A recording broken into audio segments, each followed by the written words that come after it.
in light of the massive scandals bedeviling the Jubilee government.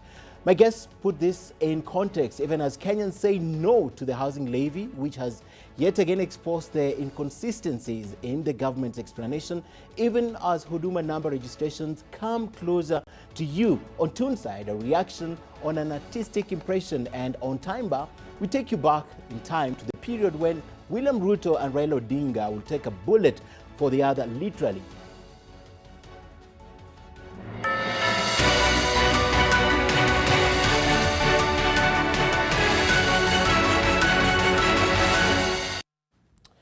But first, it's my take tonight, and we seek to add our voice to the housing levy and the rush to implement it. The government is once again on the spot for pushing down the throats of Kenyan taxpayers what it considers to be a noble initiative. Granted, decent housing is desirable and has the support of everyone. We note that the Labour Court temporarily stopped its implementation to allow for the consolidation of various suits challenging it. At least 3 organizations, that's the Federation of Kenya Employers, the Central Organization of Trade Unions, and the Consumer Federation of Kenya, have filed suits against that very levy. Now, the Universal Housing Scheme is expected to be funded through a 1.5% deduction from every salaried employee, with employers matching another 1.5%. Now, this has raised eyebrows because the government seems to be in a rush to collect a projected 57 billion shilling. That is at stake. The 57 billion shillings is no pocket change, and the government should have by now summoned all its powers of persuasion to convince stakeholders that the investment is worth their money. That is not, or that this has not been explained or done. The resistance that has greeted the hurried implementation of the initiative and the trust gap arises from several concerns. Foremost, the program has not been explained well to the shop stewards level to get to the workers to buy in. Employees are expected to match an employer's contribution, but they are yet to be engaged fully on what is certainly an added cost of doing business. And second, the transition from a contributor to a homeowner is not clearly defined. On paper, private developers will build houses and sell them to the government for amounts ranging from 600,000 to 3 million shillings. A lottery thereafter will determine which applicant is allocated the house, with those who miss out eligible for cashbacks. Now, distributing houses by chance, given our experience where resources are allocated through corrupt, who knows who, and other dubious criteria, is unlikely to win the confidence of the workers. And similar fears have been raised by developers who believe several favored investors have front run to the scheme and have plans ready for execution as soon as the deduction from the workers start.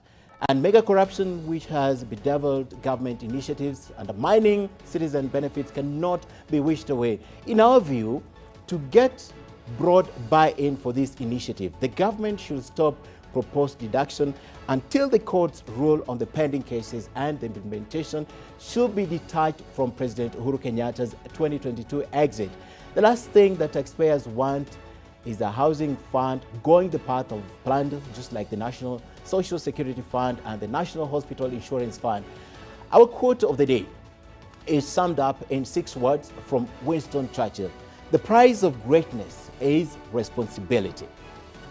My guests tonight, Dr. Njoki Ngumi, Professor Alfred Omenyo, Joshua Kutunyi, and Didmus Barasa. My name is Ken Mijungu.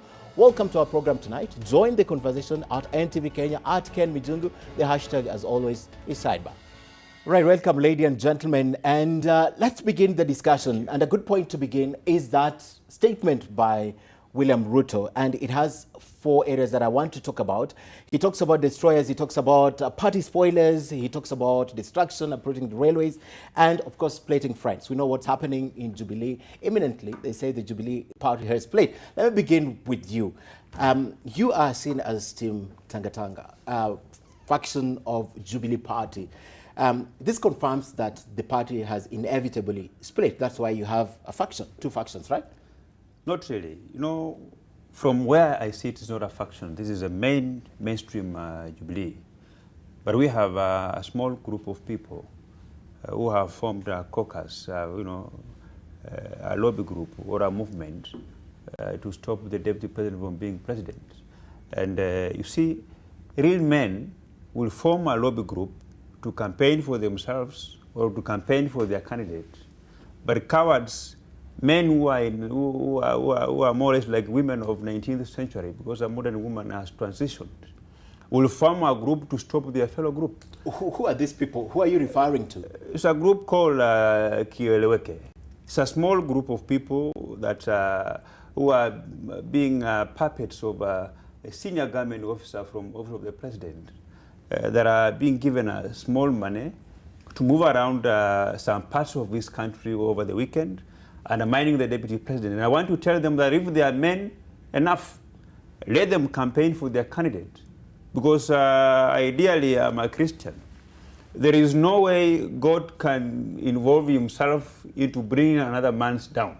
God is involved in, advancing a vision of a common good. So these are people who are driven by the devil. Okay. I'll speak to Mheshimiwa Kutui. Mheshimiwa Kutui, no doubt you have been very critical about a lot of things happening in the Rift Valley. And by the way, you're seen as a renegade MP from the Rift Valley just because you don't conform. So perhaps you're one of the people that Mheshimiwa Didmas is referring to. You know, I want to tell my friend that Jubilee is divided. And Jubilee is divided in terms of ideology. The Jubilee on our side that is led by Uhuru Kenyatta, advocate for transparency, accountability, fighting corruption, bringing Kenyans together. The Jubilee on the other side, the Tanga Tanga team, their motto is divisive politics. And you've heard it from the master himself. Profiling communities in this country. The other group of Tanga Tanga, they are perpetuating corruption and they are fighting efforts by the government to fight corruption. The other side of Jubilee, the Tanga Tanga, they are intimidating institutions that are fighting corruption. DCI, DPP, yet they are in government. So that is the point of departure. And when you bring the issues of Rift Valley, today, Raila has been in government only for 10 months. Raila has said he's not in the government. I want to put it in that way. His association with Uhuru Kenyatta has been there only for 10 months. But they see the goodies that is going there. We've been in government for the last 76 months.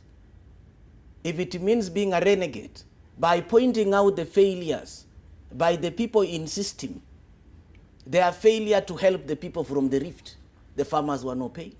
The fertilizer, we can't access it today. Those are the issues that we are advocating for. Okay. So this is a clear group of people or leaders who mean good for the country and for the leaders who are applying dictatorial tendencies. And by the way, on this statement that the deputy president that have issued, and I don't understand that he forgets so easily that we had post-election violence in 2007. And it is the statements of that kind that caused havoc in the country. Okay. So then desperation of leadership, you cannot be too desperate to go to an extent where you can profile some communities, yet you want to be the leader for a nation. Before Dr. Ngomi speaks and Professor speaks, I'd like to play that soundbite, then I'd like them to comment about this. Is it ethnic profiling or is it just an individual being profiled? Let's take a look. Kwani hawa watu ambao wanatuambia saa hii story mingi, kwani sisi hatuwajui? Sisi tunawajua. Ni watu ya kubomoa. Kama hawabomoi chama, wanabomoa nyumba. Kama hawabomoi nyumba, wanang'oa reli. Kama hawang'oi reli, wanatenganisha marafiki. Sasa hii watu ambao tunawaelewa, alafu we are entertaining them for what purpose? I'm more interested in the last part, but I just want your view of that statement, Dr. I mean, first of all, say how immensely boring and out of touch party politics are to the everyday issues of Kenyans. He's talking about farmers who've not been paid. The list of people who've not been paid for things in life in this country is so exhaustingly long. And so for us to now become, like we are now taken as a country in Todo Sobre, Kenya, where we are now all concerned with with the paranoias and back and forths and backstabbings within a very tiny and elite group, for me, saddens me deeply. It's deeply disappointing. So, like, honestly, I'm not really interested in any party. I'm not interested in the factions amongst them. I'm interested in membership drives. I'm interested in the idea of ideology. I think it's very deeply false that any party has a strong ideology as far as ideologies go. In Kenya, are we progressive? Are we centrist? Are we leaning conservative? Why? What matters to the people of Kenya? As we are now 9 years post-constitution, where are we going? What do we want to go? Where do we want to be? What do we want to achieve? Okay. We've seen that somewhat in party manifestos. We've seen that somewhat, again, in development plans, multiple development plans, again, because we are anywhere in between AU 2069, Kenya Vision 2030, Big Four, and any number of other things whose hybrids we are now living in. And so when we now start dealing with Mheshimiwa A talking about factions and Mheshimiwa B saying there is faction A and faction B and they operate differently, I'm like, all of those mechanisms of actions are not interesting to me. What is interesting to me is things like, are we catching the people who are stealing our money? Are we members of parties and why? When it comes to party nominations, are everyday Kenyans taking part in those things the way they should be? Okay. And this is actually the time we should be building up party politics so that they can be strong and we're not running on the streets during nominations to get people to come in and vote for the candidates that then sublime onto the ballot paper. So as far as parties are concerned, I'm not interested at all in their mechanisms. Okay. That being said, I think we are used to people with microphones at every level. We see it in the church, and that's why I'm not interested in singling out the deputy president. Because the things he's saying, everybody says them. People say them in radio stations, people say them in the church, people say them Doesn't he have greater responsibility as a deputy president of a country? Why should he have greater responsibility? Because he's the deputy president of a country. Then if he has greater responsibility, we hold him to greater account and we should be asking him harder questions. Okay. But are we going to do that is the question then. The question again is, how then do we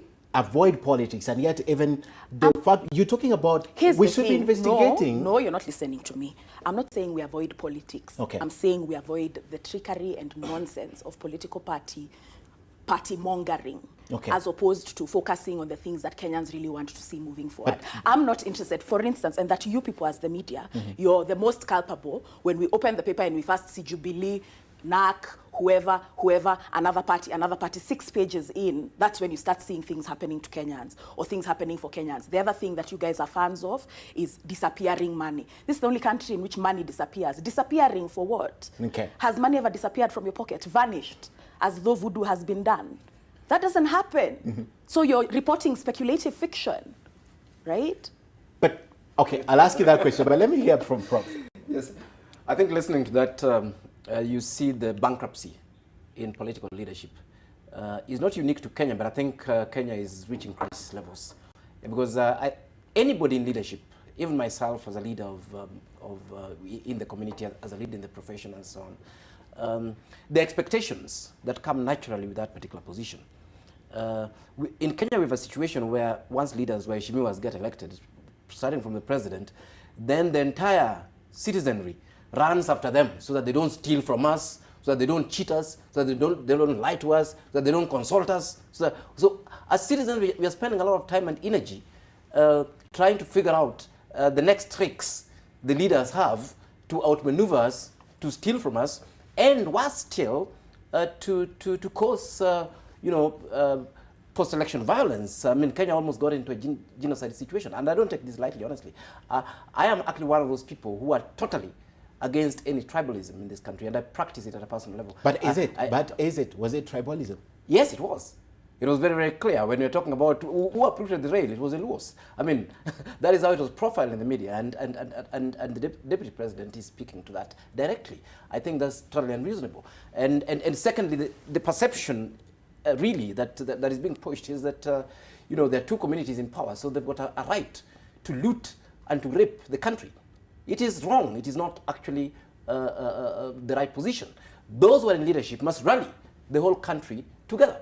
Those who are in leadership must rally those who voted for them and those who did not vote for them.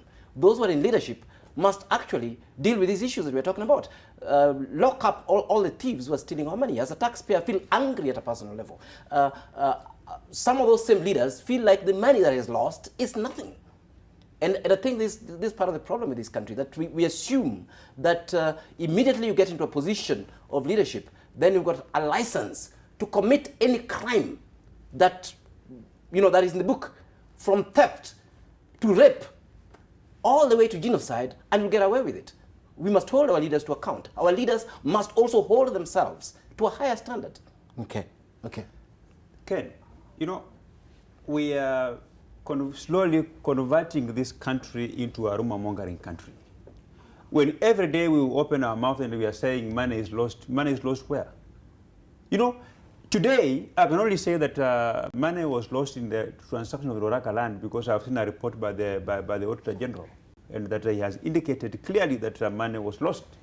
But when we confirm every day, we appear like we are a rumor-mongering country. Every day we are saying money is lost here. If you look back in the last 6 or 7 months, we were told a lot of money was lost in SGR. A lot of money was lost in free primary education laptop programs, but we don't see a report.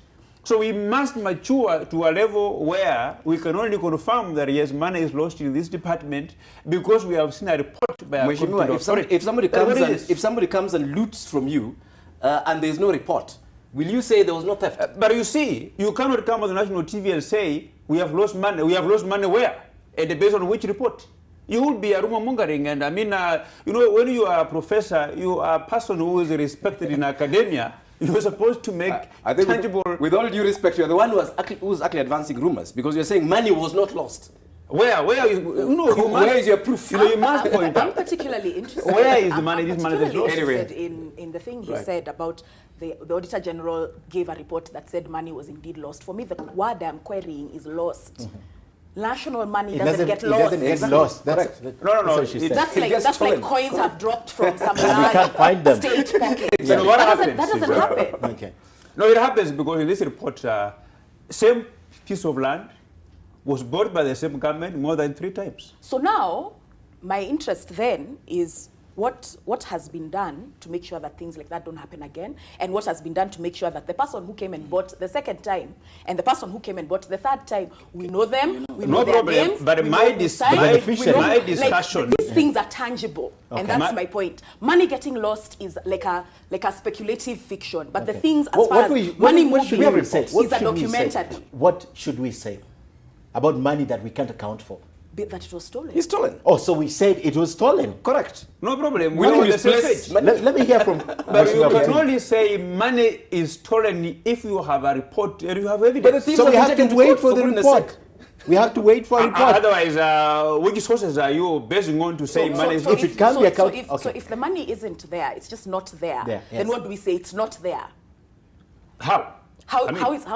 What then do we say? I would like to. For example, you see, Mheshimiwa, I would like to hear your suggestion. After money had been allocated to a particular state department, then you can only confirm that this money is lost after an audit being done. But you cannot be walking on the streets attending a funeral somewhere, then you say that the money in the Ministry of Education is lost. Do you feel based on the audit report? Is your point of view therefore that people are on the way to funerals, then they decide to tell us that money was lost? At what point? That's what happens. Can I hear from Mheshimiwa Kutu? Professor, my good professor, let me talk to, Mheshimiwa, the language that you are trying to use is the language which is meant to protect corruption. The statement that you are trying to raise is a statement to praise corruption. We should call thieves by the names. The country has institutions, and when investigation starts, give room for those institutions to conclude the investigations. 2, as a leader, you should not shy away about talking about corruption. You should not tell us the corruption is being refilled in this way. You should say there is corruption here. So then institutions will investigate. That is why you are a public servant. That is why we are members of parliament. We are whistleblowers. We are not there to defend the corrupt. So the person who is trying to use that kind of a language could either be a perpetuator or a beneficiary of corruption. This country, we need to raise the bar higher. It should not be an issue of trying to intimidate the government, because the language that some people are using is to intimidate the government, not to investigate. And that is why I say we've got factions in this country. You see, We've got the people who benefit from corruption. Ken, I want to give you an example. Let him finish. Yes, let me finish. Yes. When you raise even the issue like the one for Waraka, it was a whistleblower who brought it to Parliament, and it was investigated up to where it is today, where you are talking about credibility by PAC. But it was brought. Even at that time, many people will have dismissed it. But see what is happening. The issue of maize. People have been taken to court. We raised it. People thought it was a hot hair. People thought we were going after someone. But we knew some people had participated in importation of maize. We knew some people had participated in this corruption on the maize issue. Right now, quite a number are in court. So anybody trying to bring another language to cover the investigation is a perpetrator or a direct beneficiary of corruption. That is how you can describe these leaders. Yeah, I just had a quick word. I really liked Mheshimiwa's choice of words as regards low bars. I think that a public servant whose sole job is to be a whistleblower is the lowest of bars, because your work should not be blowing whistles. Your work should be serving the people of Kenya and delivering as far as deliverables are concerned, whether it is Big Four, whether it is Agenda 2030, whatever agendas that we may be following at any given point in time. And so I don't believe that the work of an MP should be whistleblowing in a context where we have countless institutions whose mandate, whose sole job it is to root out this corruption. Either it is that these institutions are purposely made inert and impotent, or that, that for some reason. But actually, with all due respect, I mean, Parliament is the biggest oversight institution for government expenditure in the country. So, I mean, is it all of the parliamentarians to raise any issues about corruption in government? I agree. About expenditure in government? I agree. In fact, is their job. And that includes blowing those whistles. But the thing that I'm saying is that we cannot focus on their sole job being following money, looking for money. I agree. You see what I mean? Because they owe their constituents deliverables. A lot of them campaigned on certain grounds. They said, I am going to do this and this and this and this. There are people in this country who've been promised water since we got independence, and it has still not arrived at their homes. They have been promised electricity. They have been promised etc. Some people were getting their first supermarket this year, and we were there saying a first supermarket. Nobody should have been cutting ribbons. We should have been crying outside. You know what I mean? Some people don't have their school. Some people, you see. So when we are here chasing, it's not mutually exclusive. I mean, they must chase the money. I agree. They must also ensure the government delivers. It's part of their job. But that's why I'm saying that's a low bar. Let Daktari finish, then we come back. That's why I'm saying that's a low bar. Okay. A low bar. An extremely low bar. Okay. There are two things. A member of parliament who is a rumor monger will go rumor mongering in funerals and on the roads if he's not sure that whatever whistle is blowing will lead to nowhere. Will lead to nowhere. But a person who understands that money is being stolen somewhere, and you are whistleblowing objectively, you will raise it on the floor of the House, and the Speaker will form a relevant, will direct a relevant committee to carry out, some kind of a quasi-judicial investigations. So this is why I'm saying that what Honorable Kutuni is advocating for this, what the President said, vigilante justice, where you look at somebody because you don't like him, because you have some particular differences, then you say he has stolen money. So we must move away from that kind of vigilante. Well, technically, that's neither vigilante nor justice. That's rumor mongering. Absolutely, that is how it is. Let me help you. Right. When we raised the issue of maize, for example, we brought it even to the floor of the House. But which is fine. You raised people who are arrested to the murder in court. Investigation was done, and people are in court now. So I want to remind Mheshimiwa that as much as you're trying to use different languages, but the bottom line is that the statement that is coming from you is a statement that is characterized by, or someone, it describes someone who is beneficiary of corruption, someone who doesn't want investigation to be done. I want to appeal to you as a member of parliament, and then I want to answer Daktari. Daktari, you say that members of parliament should not be, we have got manifesto. For example, now Kimwarer Dam, it was going to benefit quite a number of people. Correct. Do you want the members of parliament from that region or leaders from that region to keep quiet when there is interference, Mheshimiwa, I think when there is corruption? So we must be very careful when we talk about how to identify and how to bring forward issues of corruption. Mheshimiwa, I think Allow Kenyans, in fact, we should allow Kenyans to talk about this corruption. Leaders should rise up to the occasion. We should not fear. We should say there is corruption here, so then it is followed. It is better for investigation to be done, and then the conclusion is that you are not corrupt. Okay. Then you will be let free. Yes. Ken, Daktari wanted to say something before I you just want to respond. challenge my good friend here, that tomorrow morning, let him go to DCI, or let him go to EACC, and report, because when he appears on TV, he seems to talk too much about people who have stolen the money from government. You know, but I want to challenge you, that's the way the president said.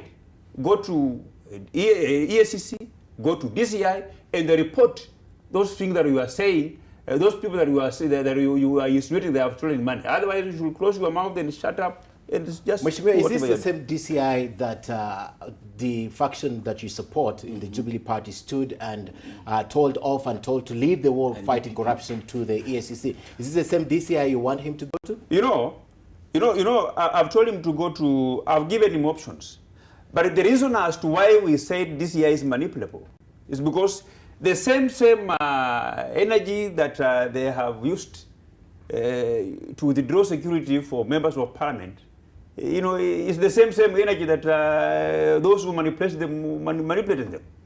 That is how it is. Because how do you withdraw security from a member of parliament without communicating with that person, even if you are restructuring? I think that was explained adequately. No, but I'm just saying that it was not explained adequately. It was National Police Service was being manipulated to serve certain political interests. They're not here in to the same defend way they were themselves. manipulated, in the same Because way they had a press conference the DCI on were this. being manipulated. There was you know, there's been this discussion about corruption, and nobody has said that so and so had stolen. But you find some faction in government who are trying to fight this war against corruption. So who is saying that you have stolen? It is only the guilty who are always afraid, who shout from the rooftop.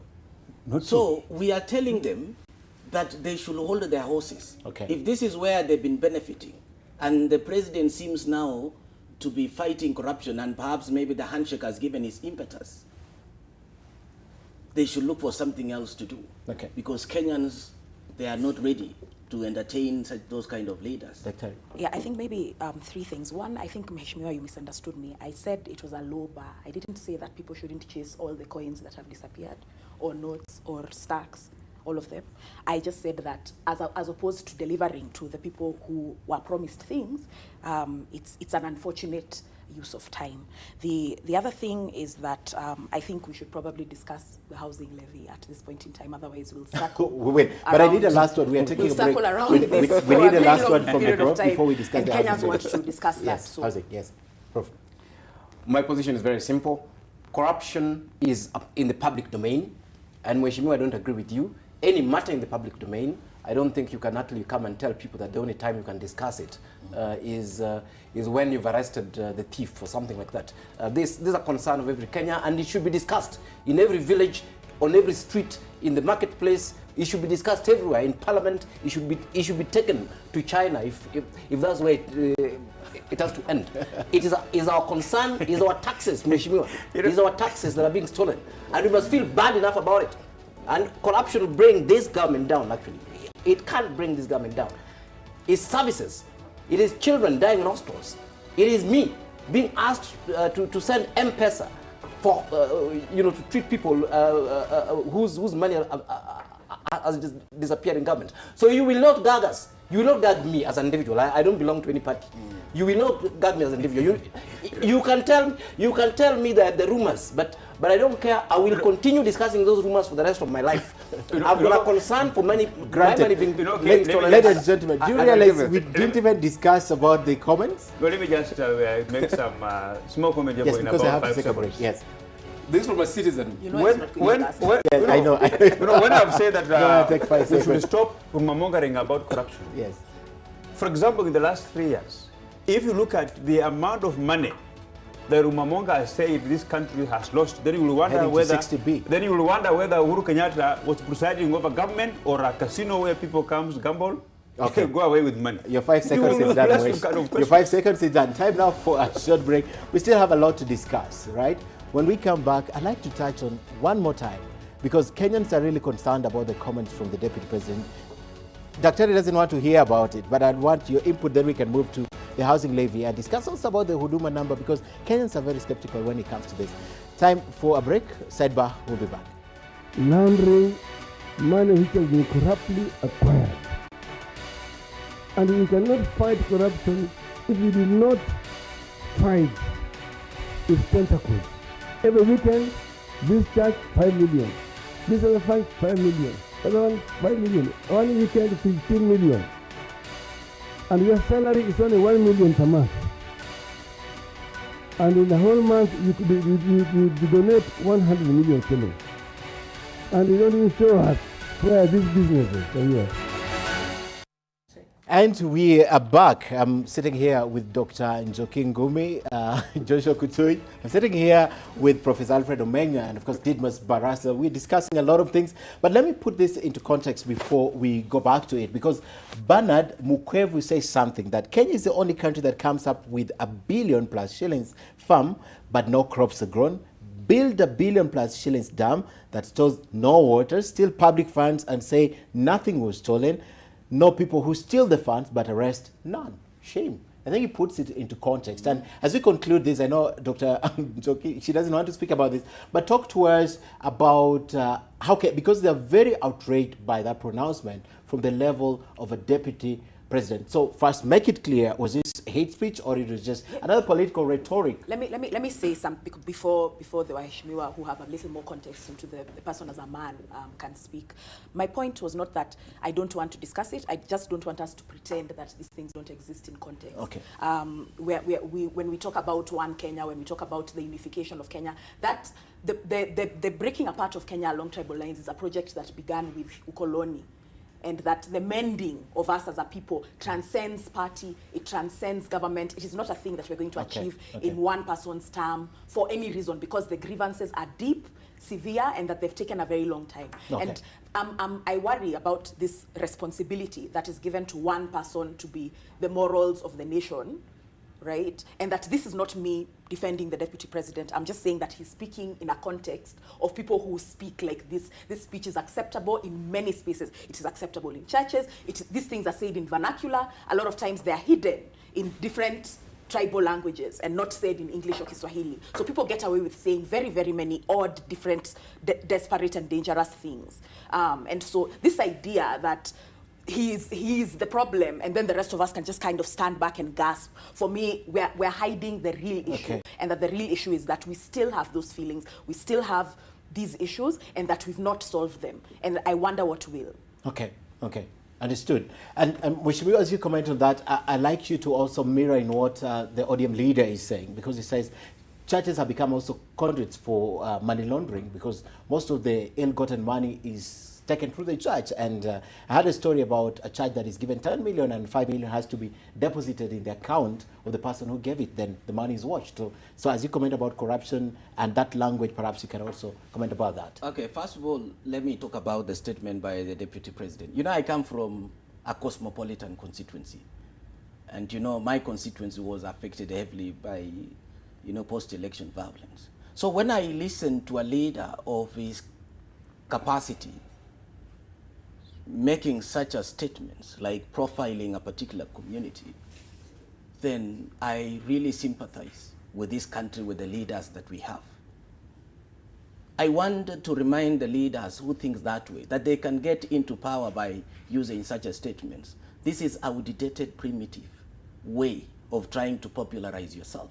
And then a professor put it very clear, bankruptcy of ideas is what we are experiencing now from some leaders.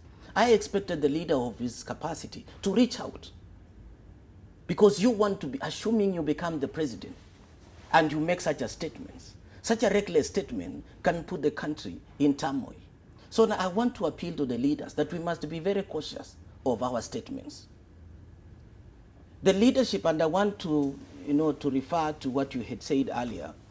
Daktari, leaders have responsibility of giving the society and the country direction. So the statement and the behavior of the leaders, it is meant to bring some characteristics to the citizens. So if the leader is the kind of a person who talks recklessly, then you will have also a country that where people talk recklessly. And I want to applaud the efforts of Uhuru Kenyatta and Raila Odinga through the handshake and building bridges, where they want to see the country coming together. So if you see a leader who doesn't want the leadership or the country to be together, because that statement also was trying to derail the handshake. Yet the handshake today, people are seeing the benefit. Okay. As in, the people of some regions could not visit some regions before the handshake. See the peace that we are experiencing in the country. But someone else is not comfortable with the handshake. So then that is why he's making such a statements. But I want to tell and to remind leaders of that kind that Kenyans are not fools. They are watching very careful the statements that are coming from you. Okay. So they must be cautious. Okay. Yes. Okay. I think I want to ask Kenyans not to take my good friend seriously. I say so because he has known the deputy president more than I do. When we went to the last general elections, I was in ODM, and I came into Jubilee towards the when elections were almost nearing, and the people welcomed me in Jubilee. Was among the people that welcomed me. We moved around with him. The words that he was saying for the deputy president, and those that he was saying against Raila Odinga, even after the repeat presidential elections, it's completely different. And you wonder, I will ask him, during that time when you were praising the deputy president and castigating Raila Amolo Odinga, had you left your brains at home or you had carried your brains? I mean, as leaders, honesty must begin with ourselves. That what I say today, I must be able to repeat the same after 6 months, after 1 year. Anything short of that, I think this cheapness is somebody who's stooping too low, is somebody that Kenya should not take seriously, because you wonder what has changed. Is the same Raila Odinga you are warning the people from this country from voting for? Is the same William Ruto that we are telling the whole country to support? Now, what has changed? Or have you now gone to a place where you have been given more knowledge? Or you... Are you looking for a response from Mheshimiwa? I want to ask him. Are you looking for a response? Has you can happened? Defend yourself, because he says that's the language. I was where he was. So I really don't want to respond to him. Okay. So many. That is psychophancy, characteristics of psychophancy, characteristics of people who are benefiting from corruptions that are being, the money that is being looted from this country. So then I don't want to refer to that. Okay. But I want to tell him that I was a member of parliament when post-election violence happened. So I have to be very cautious of a statement of that kind. Okay. Yes. Coming from a leader of that capacity. Yes. Okay. And I represent a constituency which is cosmopolitan. Yes. Prof, final word on this. I think we need to actually shift gear from politics to leadership.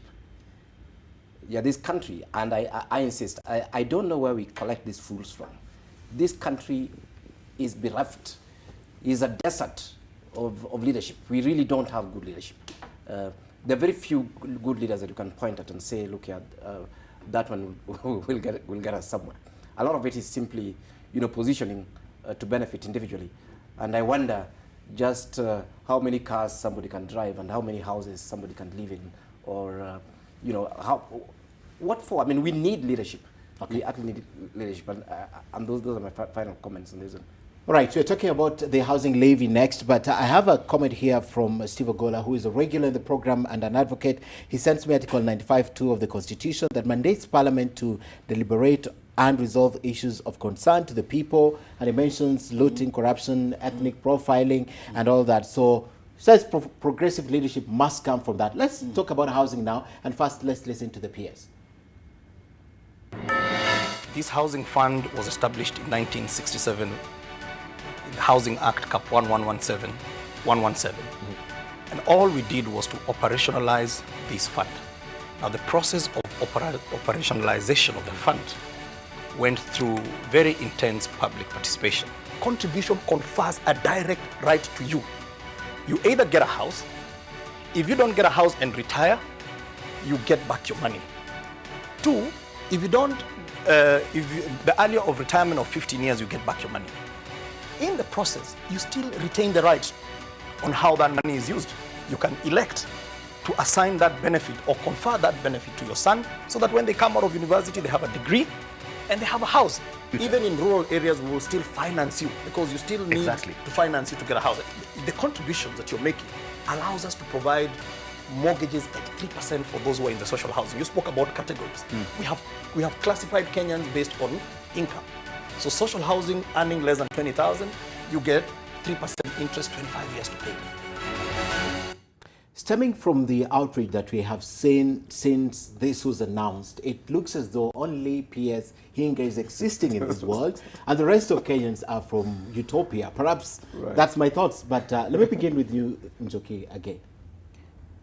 I mean, the biggest issue is that we seem to be, we are in a dispensation where we kind of rebooted our legal framework, but then we are here talking about relying on a 1967 something. So for me, that's deeply problematic because whether it's gone through public participation or not, should it not have been updated to the needs of now? The second thing is that the public education around this process has been profoundly lacking, because when we talk about a lottery, we have a framework for understanding lotteries. It's called Betin, it's called SportPesa. Okay? So now when we talk about a lottery as regards, or even Kenya Charity Sweepstakes. So we talk about a lottery for a home that you are living in, but you also pay, but then also some people will be taxed, and that again already the vast minority of this country are the people who pay. So now to tax those people even more is going to be, of course, met with problems. Again, employers are like, excuse me, where is this money supposed to be coming from, etc et al. So I think we need to see, there needs to be a little more thought put towards the idea of the benefits towards people who may not get these houses from this lottery process immediately. We've been promised many things, and that Kenyans, we're used to hearing promises. There's never been a people who are promised more things than us. Okay. Right? So in as far as the idea of you may one day get a house, I mean, it's the same as you may one day go to heaven, as far as people are concerned. Again, we're used to thinking in 5-year terms. So when we talk about a son who may one day receive some money which may or may not translate into a house, we're dealing with too much probability. So it's a half times a what times a what that then gives you a 1 in 56 or 1 in 56 million chances of even doing from what you're explaining. So you're seeing, like, it sounds mixed up and dense and strange and ridiculous. And so this is what needs to be unpacked. So that Kenyans can understand it. The other thing who needs to do it? Who needs to do it? The people who want the proposers, the proposers need to do it. Okay. The other thing is that people need to be incentivized to give towards this thing. We're dealing with a trust deficit, and that the trust deficits are so deep that we don't even know how to unpack them. Again, I was saying that we have a framework for understanding how loans work. We are the same people who do Mshwari, we are the same people who do Fuliza. So when money is taken from us and then it gets lost, as we were talking about lost money as a thing, you know, this kind of voodoo situation we live in where money disappears, vanishes. So if money is then taken from us, then we don't see houses. We are again in the context where even in the private sector, and this is the same private sector that are also at loggerheads about the idea of cartels that are already existing as regards these houses, which again, nobody knows whether they are low cost or decent Can they be both? We've not had that conversation either. Okay. Right? So there's many things that we need to unpack, and then just giving us a whole thing like this with multiple terms and conditions, and then we are told sign and let's move on. Impossible. Kenyans we've really moved past this place where we can just be kind of told bus, sign, and it'll be fine. People want to understand, and I think that need of Kenyans needs to be respected deeply. Mheshimiwa. Yes, I really don't want to undermine the government efforts or a government agenda, but perhaps maybe I will give my opinion about this issue. I think, you see, Kenyans are going through very difficult economic times. And, you know, putting a levy again on their whatever little they're earning or their savings, actually it's going to make life very difficult for many Kenyans. Already there is a lot of taxations that have already been put in place, and Kenyans are paying.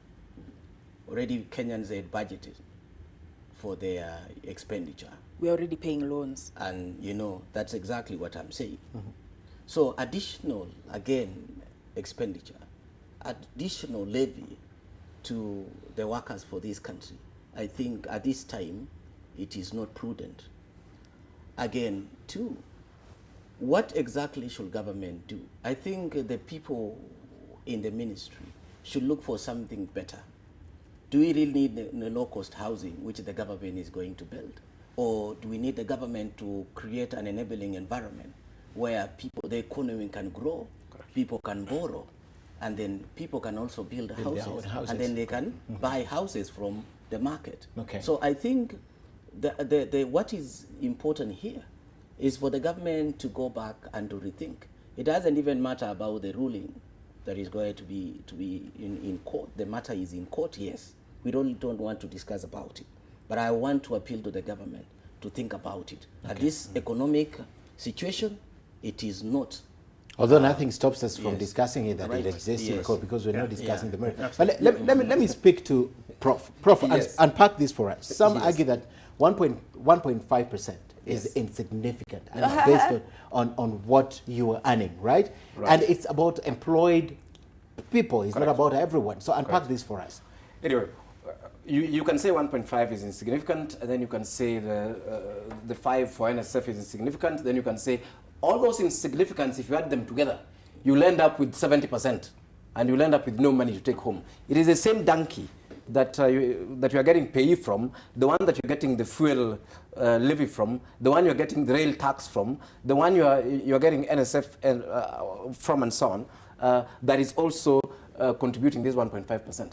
But anyway, that one aside, I'll come to you and the point you made that the PS is the one who seems to understand this, and it worries me when a government does not listen.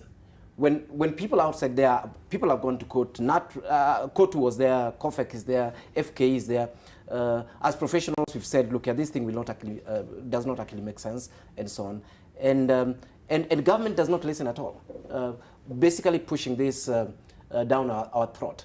But to put this in context, what are we looking at here? If you look at the government program, the government proposal, on the first bit of it, government says we are going to incentivize these investors. So even the funder side, we are concerned about how much government is willing to give people that we don't even know. Government is saying, we'll give you land. Government is saying, we'll give you bank guarantees. Government is saying, we'll buy back the houses you built in case there's no market for them. Government is saying, we'll give you tax holidays. Who are these that government is giving all this to deliver the houses? We don't know. Meanwhile, we have got circles, we've got also fellows putting up houses. So anyway, we don't have a problem with that. On the other hand, government actually did commission KPMG to do a study on the housing deficit. Whom did government find? The government found there was 4.8 million people whose housing was inadequate. Who are they? These were largely homeless people. These were largely people living in very rundown rural settlements. These were people living in slums. Basically, that entire 4.8 million are not the working class. So why is government solving a problem that does not exist? The government's own study showed where the housing deficit was, and it was not in government employees. Yes, granted, there are a few that have bad housing condition. It was not in the permanent and pensionable employees of the private sector. So my position is very clear. Government is solving a problem that does not exist and actually avoiding a problem that exists. Number 3, the mechanism that government has chosen to solve this problem. Put a levy on the entire population and trick us that somehow we'll get a house. I've told the peers, and it's actually confirmed that, yes, you're going to levy this on 3 million people. Even now, if by some miracle government delivers 100% of the houses, which government will not deliver? Our industry cannot deliver those many houses. We don't have the capability to do it, even if the money was there. If by grace of God, government delivers 500,000 houses, that will only be 25% of those who are contributing. Of course, the PS has said, oh, you know, the houses will not need to be delivered now. Government has said, okay, fine. If you don't get your house, we will give you back your 1.5. And the employers are asking that, what about the 1.5 the employers are giving? What happens to it? It is the money that gets lost, as exactly were. And we're saying all contributory schemes. Government, we only have one contributory scheme amongst recent housing policies. And that's the Nigeria one. They do 2.5%. All contributory schemes, everybody who contributes benefits. You're not going to tell me that I'll contribute for a house and maybe I'll benefit. So I'll be subjected to a lottery. And I keep telling people that the lottery, at the point when I'm subjected to a lottery, when I win, what do I get? Do I get a house? No, I don't get a house. I get debt. I get mortgage. The lottery only qualifies you to get a mortgage. It doesn't qualify you to get a house. And the mortgage you'll have to pay for differently. It is not the contribution you are making. And again, I've shown the PS, of course, and it's admitted on camera. I mean, if you're contributing 2,500, which is the lowest, you will take 111 years to have contributed 600,000. You can do the maths. It's very easy. It's very easy. 2,500 times 10 is how much? Is 25,000. Times 2. Multiply that by that is a year. Multiply that by 10 years. That will be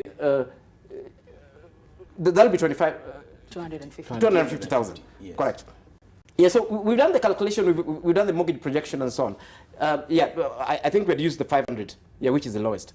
Yeah. So effectively said, you cannot, through that contribution, you can actually not get a house. So it makes no sense. The answer, it makes no sense. That's what you're telling us. The answer from the PS has been that, okay, you know, you can transfer this to your son, to continue paying, and your grandson. And we're saying, what irresponsibility? What is a mortgage? Mortgage is debt.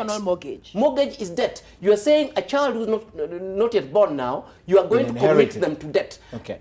Basically, what you're saying is that the government program, including its funding mechanism, does not make sense even to government. Well, so in other words, it's impractical, it's impossible, Exactly. It doesn't make economic sense and all. Let me hear from Wesh. You know, I don't want to spend too much of my time thinking about whether it's a good or not. But I want to take you through the process of policy making. Correct. A policy is made to solve a public problem. Correct. One of the characteristics of a good policy is social acceptability. Correct. And the technical acceptability. Now, Kenyans are saying, we don't want this policy. So what the government should do is to terminate this policy. Exactly. Because they are making this policy for Kenyans. Exactly. So if Kenyans are saying, we don't want this policy, then if they will continue to force this policy on the throat of Kenyans, then I will smell a cash cow. Because you are only driven by personal interest to siphon money from public coffers for individual interest, or we are driven for public good. But the public has said, we don't want this policy. So the government, what should do? They should terminate. But I also want to tell Kenyans not to take the PS seriously, because the PS, he cannot contradict his government. The PS is protecting the position that government has taken. So really, we don't, you don't waste time calling him in the studio to explain. He will basically be lying to Kenyans because he will be fired. Okay. If he can come here and say it's the wrong policy, he will be fired. Okay. The thing that's really interesting for me is what Prof said about a mortgage that your grandson will still be paying. And so, like the visual, there's nowhere in the world where you can talk about a mortgage that goes on for 3 generations, like a biblical curse. You know what I mean? Yes. Yeah. And that if, like, can you imagine compound interest at that rate? for 111 years. What have imagine. you actually paid for that house? Right, If you even for get 3 it, million. you know, and that you're supposed to feel lucky that you won a lottery. It's like fiction. That's a new side I didn't understand. and can you Actually, see? what he's saying, which I didn't understand, is Right. that this contribution just qualifies you for the lottery. Yes. Once you qualify, then you start paying for it. Yeah, once you qualify, then just like any other bank mortgage, you'll go there, they'll check your details, they'll tell you, yes, this amount we need for deposit, this is how much you'll be paying per month until... But how comes then, on that point, the government says, if you don't qualify, we'll refund you money? If that's what it does. No, but then how do you know that you've not qualified? Because it's a lottery. I Because presume it's the a thing huge is that, basket with 600 names. The point is that government says the only time you'll know that you've not qualified is if you're retiring after and you've contributed for 15 years. Otherwise, you keep appearing in the lottery. But anyway, even just from practical housing point of view, what are we asking from the Constitution? The right to housing. Whom do we actually need to protect? Are you telling me that as a contributor to this, my housing needs is the same as that orphan child in Kibera whose mother is dead, who actually does not have a roof over their head and so on? You subjected us to the same lottery. Of course, in some conversation with the PS, he mentioned, he's dropped it since then, he mentioned algorithms. but I think because of the bad name of algorithms from the last election, he seemed to drop that But even if they are saying that this is a voluntary contribution, it's not a tax. Yeah. And if it's a voluntary, then it means that it will be free subscription. Exactly. If I want to get a house, I get their form, I sign. And we've advised government that, look here, there's so many people in this country, including your employees, who will be so happy with a 3% or even a 7% mortgage. Do a scheme. Let civil servants who wants to join it, give them that particular mortgage. They will actually get it. But why are you compelling this mother, who only has 1 or 2 years to retire, to actually make a contribution for a house they will not get? Okay. Mheshimiwa Kutunyi, you've been very quiet on this. Yeah, but I've just made my statement very clear. Yes. Because I say this is not the time to burden Kenyans. Correct. They're already struggling. Okay. And remember, even in the last parliament, the 10th parliament, I remember there was a report that was tabled in parliament. At that time, it was senior government officials who were accused to have allocated themselves houses. In fact, remember, we have a scheme, national housing. Correct. We have even some houses that were constructed along Langata Road. Correct. And we are being told that those houses, they were taken by only 2 senior government, the whole block. Yes. Even the one Yes, at and State it is in House. public domain. And So even, my issue here is, this is not a well-thought government program. We forget about it. You know, that's it what is you're all not- this agreeing. is what We I'm forget saying. about it. Yes. We forget about it. Yeah. Absolutely. All right. Let's talk about Huduma numbers. And before we talk about that, let's listen to this. We are waiting for the 45 days to end. We will say, unless you have a Huduma number, you don't have a SIM card. So prepare yourself. And when we say it that way, it could be a polite order, but it is an order that is enforceable. So all the service providers who provide SIM cards, unless you have that Huduma number, you will not get a SIM card. It is a very important thing because it will not only assist us on security matters, it will also assist us in service delivery. And of course, if you are not in NIMS and you are actually applying for a passport, then we know very well that you are not a Kenyan. I don't think there is any reason to extend or to talk about an extension. You know, I felt really threatened by the words of Wangusi right there. But just the fact that he could say that, of course, we know later it was retracted. Correct. And CAK sent a statement denouncing what was said on camera. And at this point, it's the time they say that we were misquoted by the media. Yes. But it's so clear. That's the point. He'll say, no, that's not what I said. I was misquoted. And the statement explained that the media took it out of context. There's a video. Yes, there's a video now. We played the video. No, Yes. I know him very well. He's someone who comes from my area. And I know what he drinks. Just imagining that he was talking out of the influence of those things he drinks. Because we have the constitution Exactly. that outlines parameters under how you can really call someone Kenyan or not Kenyan. Exactly. So unless you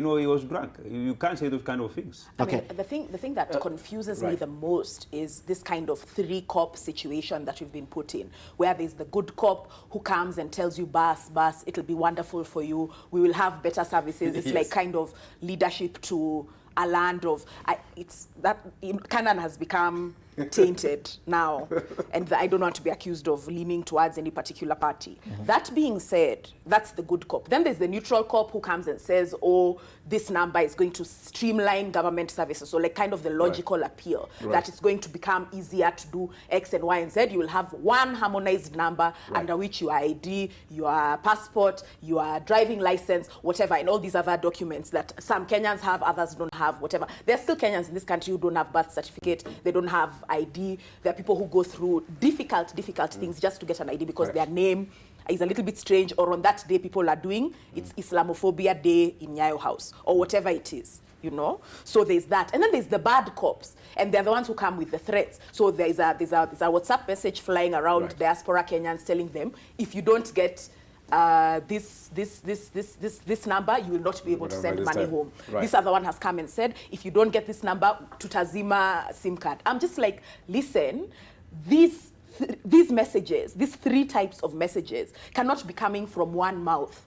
We don't live in an abusive household. This Kenya cannot be reduced to being an abusive household where daddy is in a good mood in the morning, a neutral mood in the afternoon, and comes home drunk at night, slapping everybody. So this can't be allowed to continue. And the idea that one government and the officials under one government can have a video of them saying a thing and then later say the one. How can you be misquoted? There's a video. No, misquoted. We took it out of context, and straight after that was made, and there's a huge outrage on the social media. The other thing is the lack of the regulatory framework that underpins this massive collection of data from Kenyans. Then there's the rumors, and that the thing with rumors is that for this one where they smoke, we've seen the MasterCard logo. We've had all these conversations around what other countries have done with this type of data when they've collected it. We've had all of these things, and then us we're just being told, Bas in the morning, this is logical in the afternoon, and being slapped at night. In fact, that issue of MasterCard has never been explained. But as you explained, Prof, same day, he's talking about government speaking the bad mood, speaking different languages, the good cop, the bad cop, and the rest. So Nzioka Waita, by the way, is highly ranked. He says, for the avoidance of that, Huduma number registration is voluntary exercise in compliance with the ruling of the court. Thank you. There is no directive from the government to institute any punitive measure against those who don't register.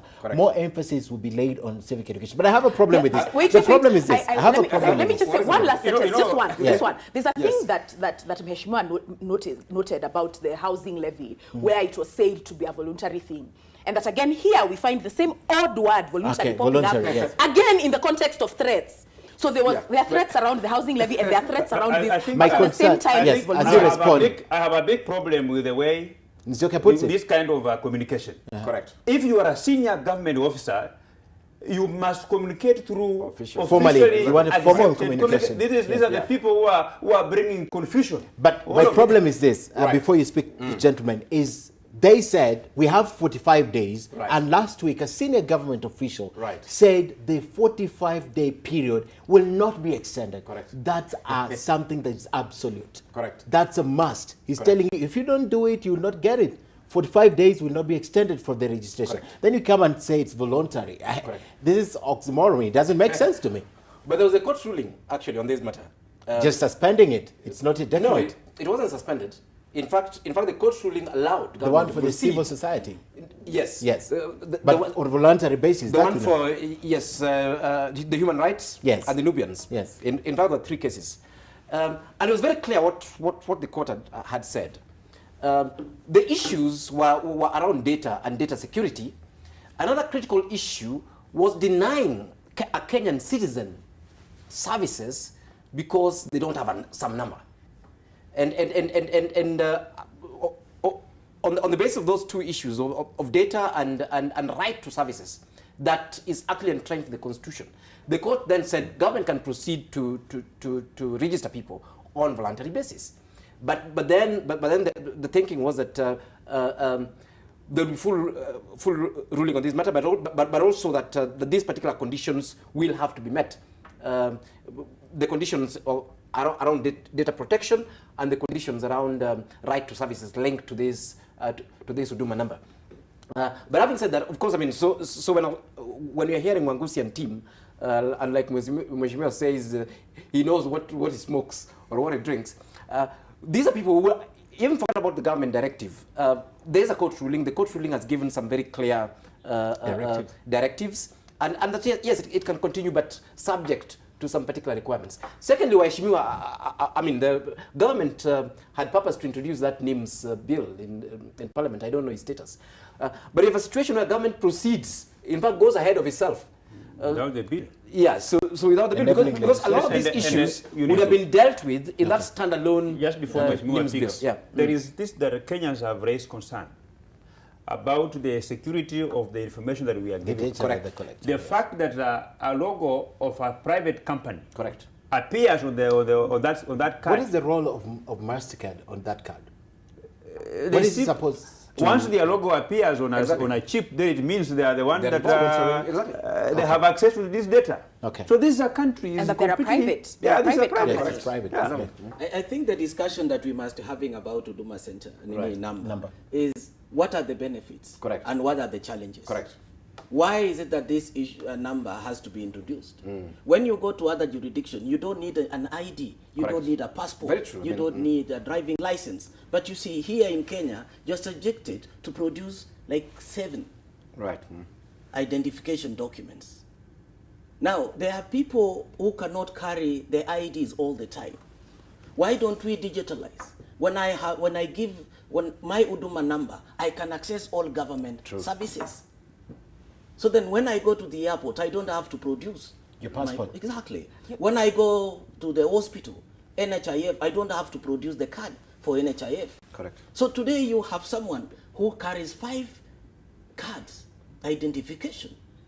So then we are telling government it is a noble idea. But in terms of introducing it to public, they got it wrong. I think public participation must be enhanced by this government in everything that they are doing. The same challenges that Huduma number registration is facing, the backlash and the challenges they are going through is the same challenges they're going through in the implementation of the issues of the housing. Of the housing levy. So I want to appeal to the government because it is a very good idea. You know, there is someone who has no education, but he's supposed to carry ID card, all these cards to the hospital.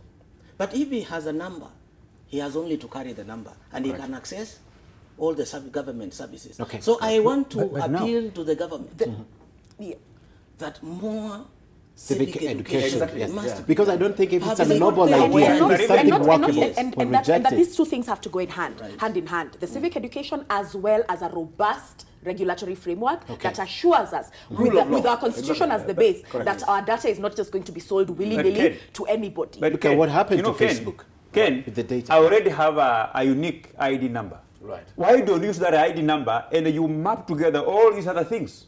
I mean, I oversight this State Department, and they spend a whooping 8 billion. You know, we live in a country where a simple thing, some state officers driven by the desire to siphon money will create so many issues, lot of big queue. It's as simple as getting a university, a department of ICT, an ICT department of the University of Nairobi will map up all your NHIF numbers, NSSF onto your ID number. Your ID number is already a unique number. What you're proposing will not allow. What you're proposing will not allow people to eat. Absolutely. That's the problem. Here's the thing. I think what Mheshimiwa is saying is a very valid idea.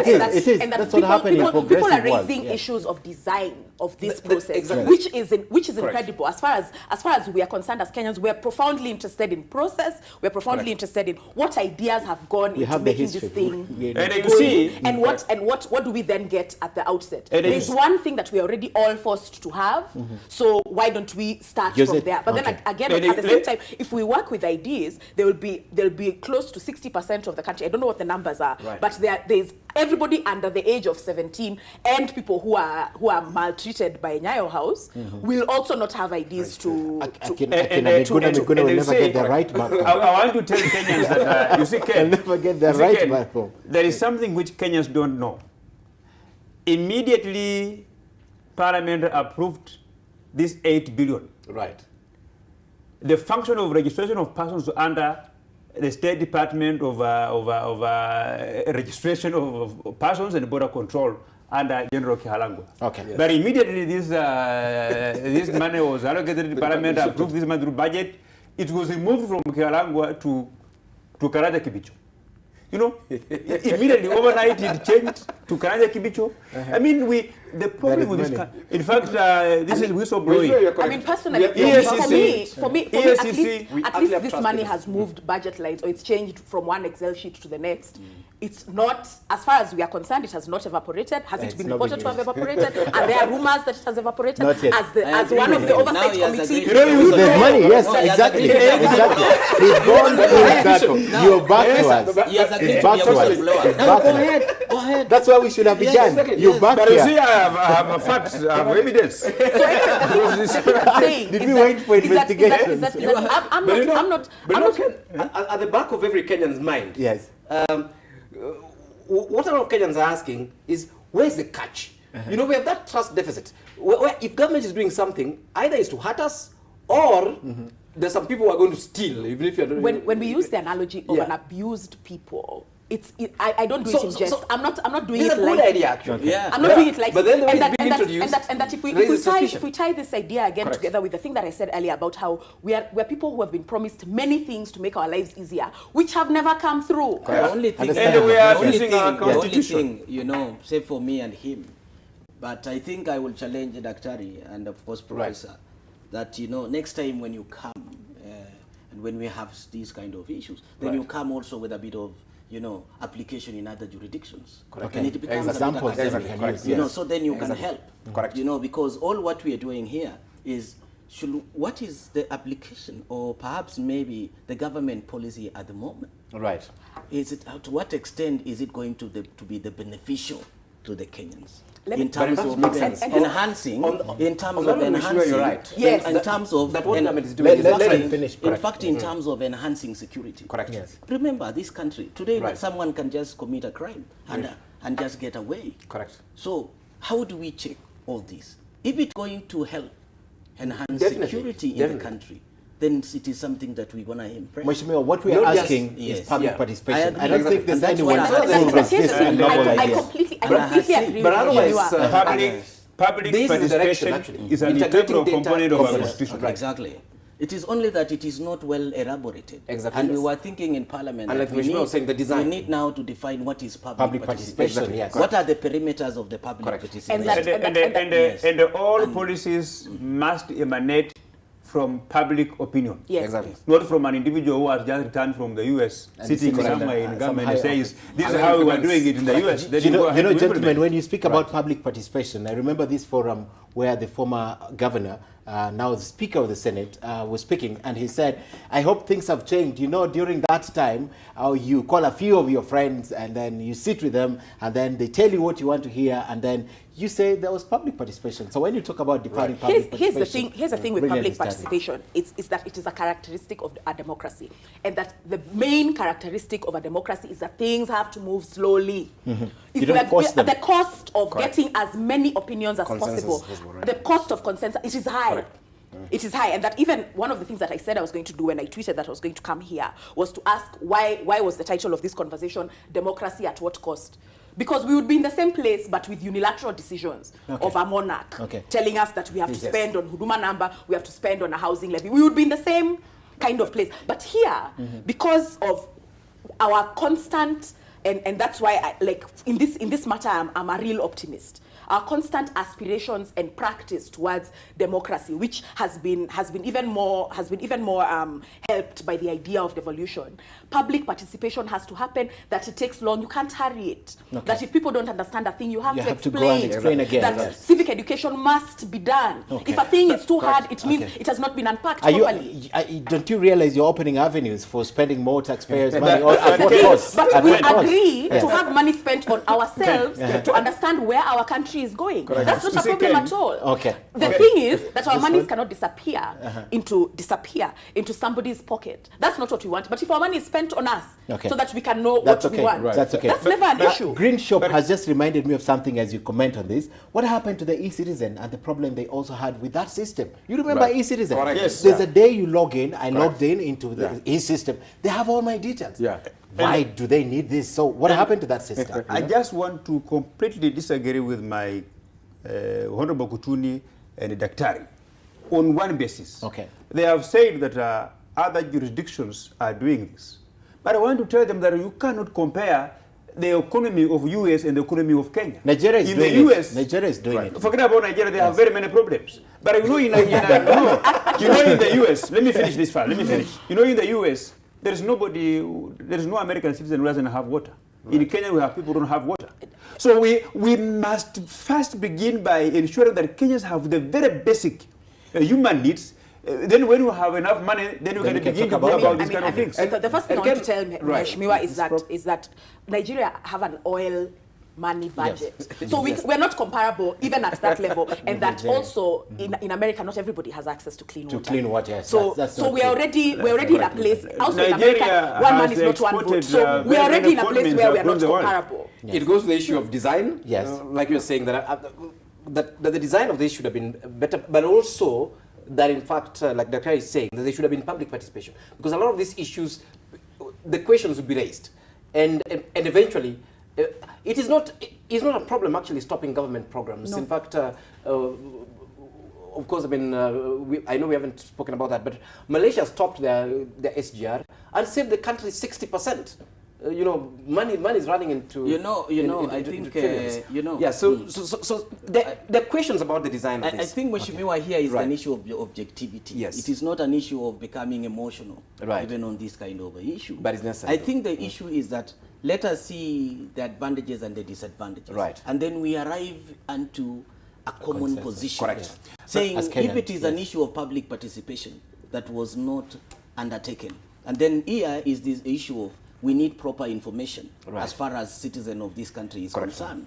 I think these are the issues that we need to discuss going forward. And you also listen to my concern highlighted some of the issues here. We should move this conversation. We have very few minutes. My concern has been on the basis that when you want to identify a public problem, you must do some kind of a feedback from the Kenyan people.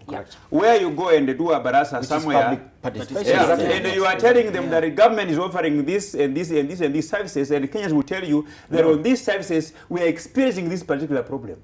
So that is what should inform the policy that the government should develop. That is correct. In a nutshell, threats from the likes of Wangusi should not surface if they want this to be taken up. It should not surface. First of all, as citizens of this country, the Article 1 calls us sovereign. Exactly. Who is going to come and threaten us? And another thing, you see, when you want to popularize something, use a better language. Yes. See, have the, FM station where people can listen, have, of course, roadshow, all these issues. And government has make changed. it flowery.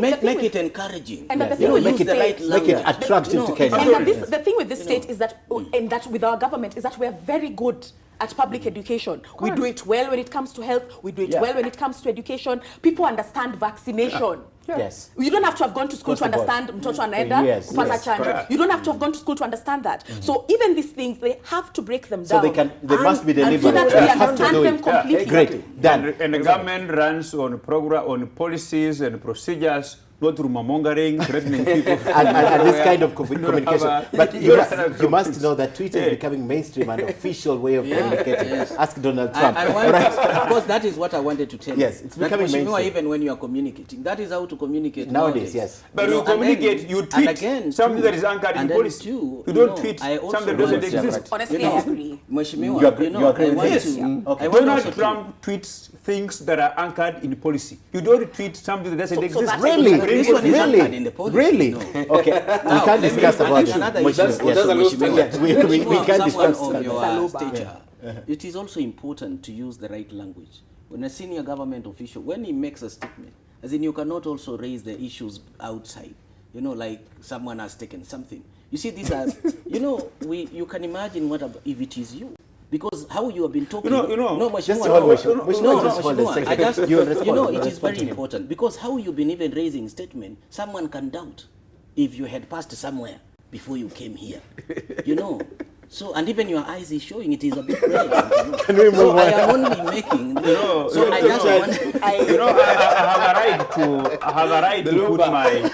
have to put my comments in the manner. I agree with you. But remember, you asked him if he left his brain. You are my friend. No, you take more bigger stuff than mine. Okay, let's move on. President Uhuru Kenyatta is probably headed to China right now, right? He's accompanied by so many government officials, including the government official who's unofficial in the government, Raila Odinga, to borrow. I mean, just short comments on this, because we want to see if they'll get it, because it's a lot of lobbying, I believe, and they're carrying the media also. It's a lot of lobbying. But Prof, start us off, just brief comments on this. Are we in a position, do we have even the moral standing to start borrowing another 368 billion shillings? Forget the fact that we have about $50 billion. That's about 5 trillion, right? That we should pay. Forget the fact that our children will be paying 100,000 shillings, divide about 6 trillion with about the population 50 million. Should we? We're actually in a situation as a country now that we have to borrow to pay debts. That's how bad it is. We actually have to borrow to pay debts. I mean, we're very heavily indebted. We are talking about February, March, we're talking about 75% of money raised by KRA going to payments and debts. Yeah, so definitely we are in a bad situation. And I think even on SGR, we needed to have this particular conversation. That same China, why didn't they give the president and the CS money when they were there last year? They demanded a feasibility. So it came to Kenyans as a shock that, so how was SGR funded from Mombasa to Nairobi and then from Nairobi to Naivasha? Where was the feasibility? Yeah, because the Chinese government said they needed a feasibility for the entire, SGR. But having said that, of course, I mean, we know the concerns around the SGR. Of course, I don't want to talk about theft, but we know for a fact that our SGR has been the most costly, really, in the region and beyond. No, on Earth it's 3 times. On Earth, it is 3 times. Excuse me, on Earth? The average, yes. On Earth, there's none. Tell me which country. Put it on the table. I challenge you to bring that data. Okay. Per kilometer, it is 3 times. It's actually 3 times the average cost of SGRs globally, and it's 4 times what was actually projected to be the cost initially. It is more expensive per kilometer than the Ethiopian that is actually electrified. Of course, we gave all sorts of reasons around that. Ours we have a few more wagons and so on. But then, in fact, the good indication is the Malaysian cost. I think Exim Bank must be having a formula, because the Malaysian cost was also 3 times the actual cost, and the current president has been able to chop it to a third. Okay. And they're getting that. Yes. So we shouldn't just we're in a catch-22, because we will not leverage the benefits of the SGR unless it's completed. Okay. But on the other hand, we are also saying that are we making the right decisions? Personally, or are some people making the right decisions? Personally, my advice would be, I mean, if you're in a hole, you stop digging first. and then figure out whether you'll get out by digging sideways or going or actually jumping out. We are in a hole with the SGR. Baba or no Baba, we are in a hole. Okay. And we need to look at the entire economics of SGR. It's been proven that we will not get any returns from the SGR. We will not. The CI is talking about 1.5%. Let them show us the projection. When will we break even? The Deputy President said we will break even before the projected time. We will not break even with the SGR at all. And yes, of course, now he's making losses, but that's fine. That's okay because he's not operating at his full capacity. But in fact, we will not break even with SGR. But to get his benefits, of course, we must complete it. Okay. But there's a need to rethink it fundamentally. Uganda stopped theirs because it was over-designed. A very basic question. Why are you having more design load than the Kenyan side? Because the trends will be coming from Kenya. And because of that, they were able to already start rationalizing their costs. Okay. But us, we don't seem to be having any... But he was here the other day also to talk about the extension. Yes. Yeah. You know, for me, allow me to be subjective on this matter. Right. Go ahead. Yes, because I want to give credit to Raila. Because Raila just... his association with Uhuru, see the way they are talking about the benefit to Nyanza. Yesterday and today they are talking of over 10 billion handshake benefit to Nyanza. But Mheshimiwa, it shouldn't be like that. It shouldn't that be is the point. Now, that is why it shouldn't be like that. That is why I've said I am going to be subjective. Okay. And allow me to talk as a leader from the region where I come from. And if you define politics, it is to control the resources and distribute the same resources.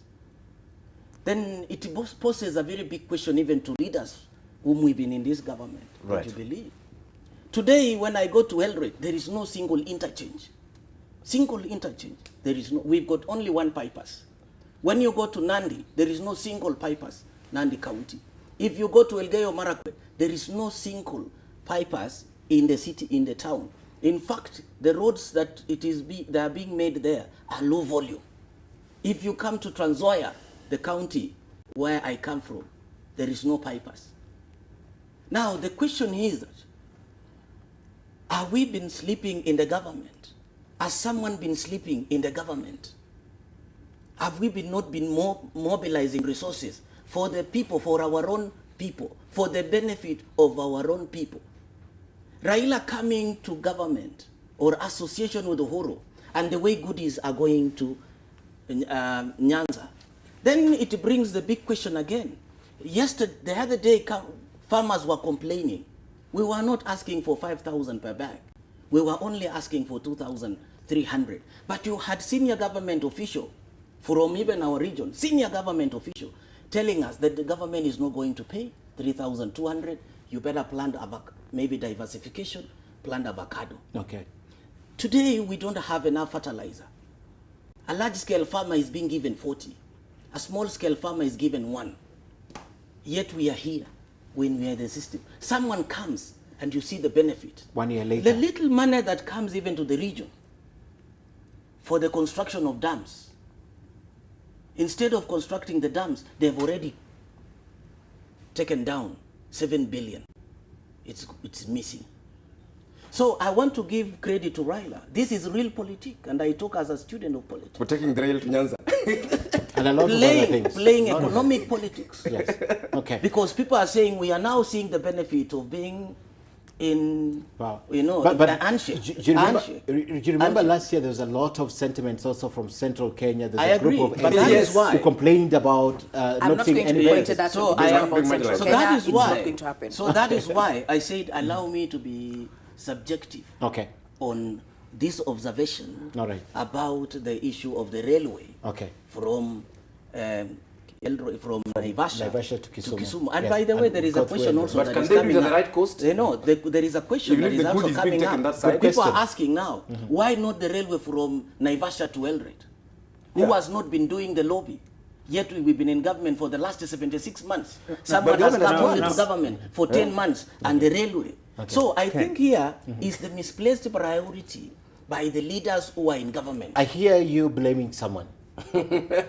You're blaming someone. You just No, don't want to mention I it. haven't mentioned You are anything. blaming someone. I have said Who are you leadership. blaming, Mheshimiwa? No, I haven't blamed anyone. No, you are blaming No, someone. I am not. Huh? But I'm only You're becoming saying, clever. while other people are focusing on empowering their people and their regions, someone else or some people or some leaders, they are busy accumulating, believing that what I have accumulated, I can use to manipulate my people. I think it is important to empower your people. All right. Yes. I mean, the first thing I want to say is that, I mean, we've not been devolved for a very long time. If you imagine the process of devolution, we were supposed to move from the idea that a person controls resources for a region to the idea of structural disbursements such that regions are able to make some of these decisions. That's number one. Number two, the other thing is that central government still holds very many things, and that central government, this is a central government decision about where the railway goes, etc., etc. How we fight that is now these are the parameters that we need to know. How do we ask questions about why does it make sense to send the railway here and not there? Some of us have asked questions about why the paths of development in this country have always followed the Nairobi, Mombasa, Kisumu route, vis-a-vis places that have been marginalized. People were getting their first supermarket this year. Which is a supermarket? You it was in the newspaper. Mandera. Yes. It was in Mandera. Yes. First supermarket. Yes. Which is this county that got the first, did the first surgery? You see what I mean? Yes. So there are some places where some people are here talking about not just a railway already went there, and to be fair, that one was built a long time ago under problematic circumstances, and that now there are some people who are on their second iteration of the railway. Okay. And that this now raises the conversations about why some areas and not others. Why can't we awaken some areas and not others? Etc. etc. The other thing that's important about this process is the technicalities, and that on that I would like to fault the media. The media in particular, because this is a complex issue. We've had many things, including that the reason that the thing was so costly is that it had to go gently through the national park, right? And that they had to build tall, high things. Now, you're shaking your head. Why isn't the media explaining that properly to Kenyans? This thing of that we have the costliest SGR on Earth, on the planet. Yes. Nobody has even gone to build trains on the moon, and we are here at number one. Right? And so we need to understand all of this benchmarking that we go to do, right? When people went to benchmark, and it's not that people go to look at a train and see is the chair comfortable. No, we need to understand when a train has to go through certain types of geographical whatever, all of the science, and that needs to be explained for Kenyans, for all of us. So even all of us who are not geologists can understand why a train costs a lot of money when it does this, how much does this thing, and that you people are the ones who are failing because you're more interested in what is the cost of democracy, or this money was stolen, and that on that level, that I do agree with him to a certain extent that there's more media traction and traffic and rumor mongering than there is in passing the truth to Kenyans. And so while I don't agree with Mheshimiwa in full, because I feel like with all of these stolen billions, someone would have sued you if it wasn't true. A feasibility was done, actually. All of these things, like the feasibility, the what, the this, the that, the idea that and it was not feasible. The idea that you budget 3 shillings for a thing, right, and then you spend 12. Correct. But we borrow X. You see what I mean? Exactly. And that explaining that is not hard to a people who understand credit because of Lisa and because of it's not hard to explain. Those become critical issues, and why Shemia are involved. Because if you look at like the borrowing case, for example, Ethiopia also did a rail. How much of Ethiopia's rail was debt? It was 55%. Kenya did a rail. How much of a rail was debt? 107%. To be fair, we have very different land policies between here and Ethiopia. I'm not talking about land. I'm talking about debt. And that, yes, but then like part of that debt was incurred in buying back some of this land so that the thing could go through it. How much did you spend on land? We spent 30 billion, my dear.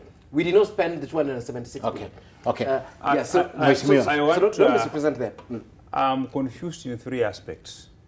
The first one is that Raila Odinga, even if I am a member of parliament on a Jubilee ticket, but at times I listen to him, and I was thinking he was making some sense. He was saying Kenya was overborrowing. He was saying the SGR is not viable. It's not good for this country. Today he's the one who is in China is negotiating for this country to borrow. So this actually confirms to me that indeed he is not a Joshua that Did you have to play politics with this motion? And that is actually is a Lentulus. No, Lentulus is I'm the original Joshua. A Lentulus is the owner of the hardware, where Judah bought nails and timber to crucify Jesus. Two, I know for a fact that originally this railway was to go to Malaba through Eldoret. Now, how it has been diverted from Naivasha to Kisumu, is it still rumor mongering? We haven't seen how is that going to be done. Lobbying. Now, the last thing that I want to tell my very good friend is a senior member of parliament. He's doing his second term. I don't know, his second term? Yes. And he understands the budget making process. Correct. Now, the budget of 2018-2019 financial year, which we approved, it never contained the goodies he has said that are being taken to Nyanza. Correct. Now, we have a 2019-2020 financial year that is coming. We have already gone through the budget policy statements, and the budget settings are being done. I have not seen where these people are saying goodies are going to Nyanza. So is it just rumor mongering, or someone is going against the constitution when it comes to undermining the role of parliament and the role of Kenyans in budget making process? Where was this money from? Because I remember last time when we approved budget, there was no money until we had to approve the 8% VAT on petrol, and to be able to assist government. That has been done. Mheshimiwa, I will only help him that when you are in the opposition, when you get out of government, because the Tanga group is in the opposition. So actually they don't know what is happening in government, what the budget of the government. So we will excuse him for that. But I would want to tell him that for this region, in the opposition. So I will only tell him that gentlemen, we have to end this. It's midnight. Just 5 seconds. Yes, 5 seconds. I hope it's 5. I want Joshua Kutuni to tell Kenyans which member of parliament is in the government. The role of a member of parliament are clearly stipulated in the constitution. There is no member of parliament who is in government and whoever who is in the opposition. Okay. There is no. When did you get into government? No, that's the ideal situation. When did you get into the opposition? Mheshimiwa, that's the ideal situation. These are the mongering that I've been telling you about. That's the ideal. You see, with the emotions alone, you can, that's the reality. Mheshimiwa, so I will help you to be, to join government. Let's finish this. And ladies and gentlemen, as we finish, I'd like to show you the cartoon of the day. It will be on the screen. So just look at it and give me in 30 seconds. It's midnight. I have to let you go. So that's the cartoon of the day, right? When the poor will have nothing left to eat but the rich ruling class. That's what we have. It should be on all the screens, if you can say. All right, where do I begin with this? Let me begin with you because we're doing around and just ending this. That's the cartoon of the week. So everyone, brother, and the poor are right there. Your analysis of this cartoon? It depicts the true picture we are having in this country. I'll give you an example of those fellas who have just joined government, the way you say. The people who have died, who are fighting for them, the baby Pendo who died, all those people whose businesses were destroyed during the economic sabotage.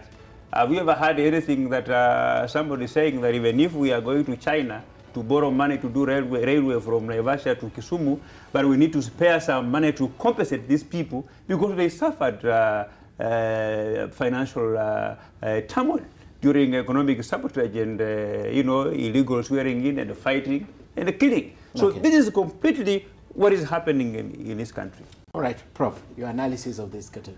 I think I agree 100% with that cartoon. We're here talking about stress. We're talking about levies that are being put on Kenyans and so on.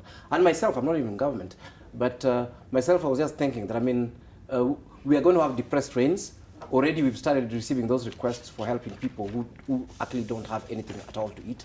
Yeah, so eventually, when people have nowhere else to run, I think those who are in power, those who are doing these things, we should know that in fact this country will be totally unsafe for them and their own children. The rich would actually, the poor would actually eat them. Literally. Yes. Mosh. I think it's very clear when you have corruption everywhere, where you don't construct dams, then you cannot harvest water, then you cannot plant, even in arid areas. Then when you farmers cannot access fertilizer and you cannot purchase, you can't give farmers incentives, then they cannot plant, and then they go, they're going to die. And then when you go to Turkana, it's a horrible place if you have water. But what we see is too much politics and corruption, then people will end up, dying. So I think it's a wake-up call to the leadership of this country that there are more pressing issues for the nation, other than what we are seeing. Yes. All right. There's wider concern that we've framed a lot of things around tribe, rightfully so, but more and more the issues are becoming about class and about that class access to dignity. People are not even asking for luxuries. People want food in their plates. People want decent public transport. People want healthcare. People want education for their children. People want decent public security. People want basics, ease of doing business, basics. Not an oppressive tax regime, this thing where you have to pay to live like a decent person. The idea of decent work, and this analogy that I keep going back to about us living in a profoundly abusive context. This is the kind of thing that this is depicting. And that there are some people who, because of having money, have bought their way out of having to deal with these things. There are some people who, buildings are always painted before they come. The road is always tarmacked, so they have never known even the feeling of a pothole. The idea that you can fly from one place to another means that you don't understand traffic jams. Things will be stopped for you. If you if a lot of these people just experience life like Kenyans for just one day. You see, every time members of parliament go to jail, they come out saying the jails are so bad. And it's like, were you not aware that this is how your country really is? Okay. You know what I mean? Okay. So this thing, we need to see a little bit more through each other's eyes. And I think that seeing is the thing that can spur us to more action. And that the other thing we need is profound empathy. Okay. Profound empathy, and not just empathy for Woye. We're tired of being Woyed. We want action, we want things to move, and they can. They can. So all these vanishing voodoo or disappearing coins can be spent in putting food in everybody's plate, so that now we can all call one another bro. See tu watu wa TV. Great way to put it. And a good place to end the show. and just before I do the final part of the show, Mheshimiwa Kutuny, David Mayo has just tweeted something here. I wish I had the projection, I would show you that. But he's tweeted about the Kenha unveiling plan to ease traffic congestion in Eldoret. This is the bypass plan. So he just tweeted and told me to make you aware that Kenya has actually released 5.1 billion and 539 million will be used to compensate the people of Eldoret. That's why I'm saying all what we are seeing there is a bypass. We okay. don't have interchanges. Okay. So the bypass is not going to solve the traffic problem in Eldoret town. So I want to inform Mr. Mayo, David, yes, okay. that also, trying to cover up, it is wrong. And then two, on the issue of compensation, I don't want to be a whistleblower, but we are aware that the people, as the usual characters, they have already gone and taken the land. Okay, waiting for compensation. So compensation will go to the wrong people. Let me remind them that a few hours yesterday, because we were already at midnight, we saw Swazuri just being released from.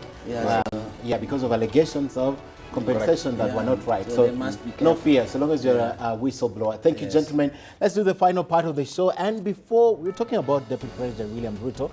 Before he joined the ODM party, he was the Secretary General for KANU, having been out in the cold for about 5 years following the defeat of President Kenyatta in the 2002 general election. An opportune moment in 2007, right before the general election, welcomed Ruto into ODM. Now, during the burial of the former Interior CS, Joseph Ole Nkaissery, Ruto said he was persuaded to join ODM by Nkaissery. He will then begin at the top of the party. In fact, in the disputed 2007 general election, Ruto was the face of that resistance. He was one of the more vocal leaders who spoke against the decision of the defunct Electoral Commission of Kenya when Mwai Kibaki was awarded the certificate of election as the president. Now, Ruto was a member of the Pentagon. That was the topmost decision-making organ of the Orange Democratic Movement. He was one of the biggest political allies of Raila Odinga, but the same election, that one that saw him back Raila, would also be the election that will separate them.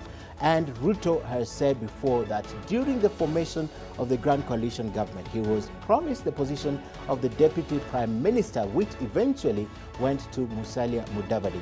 When he was suspended following the maize scandal, he broke ranks completely with Raila Odinga, and their differences, you must remember, began due to the stand taken by Raila on the Mao eviction. And my friend Joshua Kutunyi here at that time said the rain comes from the tree. I remember very well. And the indictment of the ICC sealed their fate. And from then on, the two friends who did everything to defend the other don't see eye to eye, at least politically or political ideologies. In 2012, Ruto ditched ODM for URP, which later joined TNA. The rest is history. A good place to end tonight's show. Thank you, gentlemen. Thank you, lady, for coming and sharing your perspective. This is the latest that we've cleared the show. And thanks for the night team right here for joining us. Have a good night. Yeah? Mao, sorry for another day. Thank you. We can go back to the conversation. See you next week on Tuesday. Remember, I start from 9 p.m. all the way to midnight as today. Next week on Tuesday. Good night, or is it good morning?